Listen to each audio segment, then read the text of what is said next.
a kira ni a zauna da ni. Wani yana cewa wai zafin an daina sani aiki ne sa wannan abu. Wallahi alhamdulillah, duk irin fadila da ni'ima da Allah ya min ina godiya. Arzikin na Allah ne, shi ke ba wanda ya so a lokacin da ya so. Albashi yanzu nake magana da ku a nan gurin, ban sani ba ma abinci na ya kare a duniya. To yanzu misali kai haƙuri, kamar kai haƙuri, kamar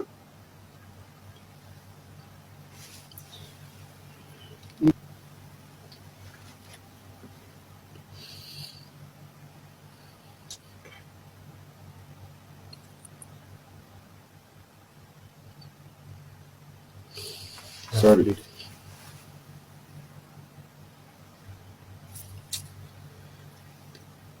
Sorry. Abinda na sani shi ne, duk ɗan adam Allah ya halicce shi akan abubuwa guda uku ne: ɗabi'arsa, addininsa da mu'amalarsa. Duk wani ɗan fim da nake tare da shi nake ya sani, ba wanda na taɓa da shi tsawon lokacin da na ɗauka ko kamun yana dannewa, sai da nakan nuna zafi in ka ci mutunci na. Amma ya mun ciwo da wani ya ce wai na zub da mutuncinsu dan in nema kai na suna. Waye wannan? Wani irin suna ne wanda zan nema a gurin wani dan adam dan sai na ci mutuncin wani kusa na tozarta wani? Abu duk irin cin mutuncin ka da zan Allah bai ga damar ya ɗaukaka ni ba, Allah ba zai ɗaukaka ni ba.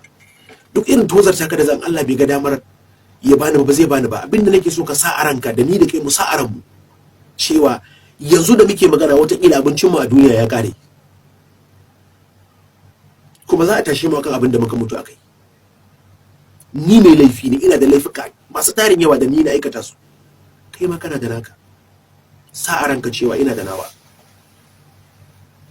amma in muka haɗu muka haɗa kai muka tuba da su, Allah zai karɓe mu. Lokacin mu bai kware ba, muna rayuwa a yanzu, amma nan gaba muna jira har Allah sai ya shirye mu ne, shi Allah zai shirye mu. Wannan magana ce a bayyane. In kaga abin da na faɗa bai maka daɗi ba, kowane ne, ka kira ni ka zauna da ni, ka faɗa min inda na yi kuskure zan gyara, ka faɗa min inda na yi laifi zan karɓa. Ɗan adam ne ni. To yanzu idan ƙungiyar jarumai ta kira ka ta ce abu kaza da kai kuskure ne, za ka ba da haƙuri kuma ka fito kafafen yaɗa labarai ka ba su haƙuri? Wallahi duk inda na yi kuskure, in ya bayyana kuskure ne, ba son zuciya ba ne ba, ya bayyana kuskure ne mai sunan kuskure ne, wallahi zan ba da haƙuri.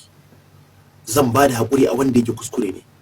Amma abin da nake so mutum ya sani shine, ba zan ba da haƙuri akan abin da ya saba wa dokar Allah ba.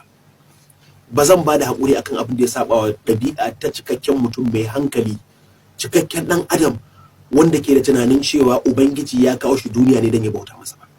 Ba zan kara abinci na ba dan in tozartar da kai da al'adata. Wallahi ko zan rasa abinci na, zan rasa dukkanin wata dama da nake da ta a duniya, in dai na zauna da Ubangiji na lami lafiya, na zauna da mutane masu mutunci lami lafiya, wallahi ya ishe ni. Yanzu Abdallah, ka fuskanci wata barazana da rayuwa ne bayan waccan ziyara ko wani makamancin haka? To duk mutumin da zai ce maka zai kore ka daga sana'ar da kake, zai kai ka kotu, sai maka ma abin da ya fi haka. Duk mutumin da zai ce maka ba zai duba gaskiyar da gaya masa ba, kuma wannan abun ba wani abu bane ba. A cikin annabawan Allah wanda suka zo suka yi fada da ƙarya suka tabbatar da gaskiya da yawa, wasu an kashe su, wasu an ci mutuncin su. Ni waye ni? Akan wace hujja aka ce za a kai ka kotu? Wallahi lazim ban sani ba. Shi yasa na ce a kira ni, da duk wanda ya gana min kuskure, ɗaiɗaiku ne, ƙungiyoyi ne, su kira ni su zauna da ni, kamar faɗa musu. A wani group aka cire ka na wanda yake ya shafa masana'antar Kannywood? Mu bar wannan maganar, su wanda suka cire da sun sani, abokanai na ne, ina mutunta su, ina girmama su. Sun tura sako, na ce ban gane abin da kuke nufi, sai naga an cire ni. Sun manta da sadaukarwar abokantaka da ne musu, da sadaukarwa aiki da ne musu, da lokaci na da rayuwata da na bayar, da abin aljihuna da na bayar, da bakin ciki da abubuwa da na jure har aka cimma nasarar da ake kanta.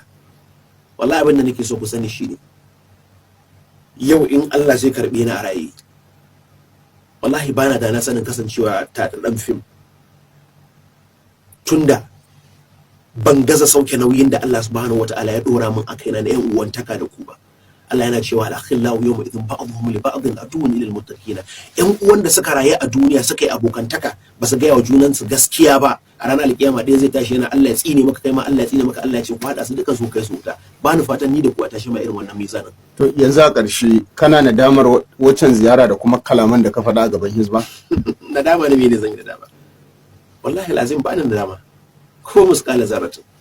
Na girma malamin Daurawa a matsayinsa na uba kuma malamin da ya fara koyar da ni tun ban san me nake ba. Ni ɗalibin makaranta Abu Sumayya ne. Da duk wanda ya san makaranta Abu Sumayya da ke Rijiyar Lemo Kandahar ya san alakantuwar da ke tsakanina da malamin Daurawa da alakan da ke tsakanina da malaman jihar Kano. Ya sani ni mai bin doka ne ta malamai, ni mai girmama su ne a koda yaushe. Kamar su manyan jarumai a masana'antar da shugabanninku kana iya ba su haƙuri saboda kamar zargi da suka yi cewa ka karya musu ka'ida. Duk wani babban mutum da ya gana cin mutuncinsa a masana'antar Kano, sawa'un jarumi ne, sawa'un ba jarumi bane ba, sawa'un producer ne, sawa'un director ne, wallahi in har ya dauki abin da ne kuskure ne ya nuna min kuskure na, wallahi zan ba shi hakuri. Kamar yadda waɗanda suka kira ni a waya da yawa sun ji, da yawa mun yi wannan maganar da su, kuma su sun sani ina da kyakkyawar alaka tare da su. Hasali ma ban damu da su sani a fim ko kasa sani ba, bai dame ni ba wallahi. A ina nake samun abinci na yana hannun Allah, a ina nake samun sutura ta yana hannun Allah, ina nake samun daukaka ta yana hannun Allah, baya hannun kowa. Ban dauki rayuwa ta na dora ta akan dogara da abin da wani zai mun ba. In ka sa ni in kai mun falillahi alhamdu, in baka mun ba abin da ya dame ka ne. Cikin waɗanda suka kira ka kaga alamun cewa lallai akwai yiwuwar za a iya korar ka nan ba da dadewa ba daga masana'antar? Wannan shine magana da na riga na faɗa ta farko.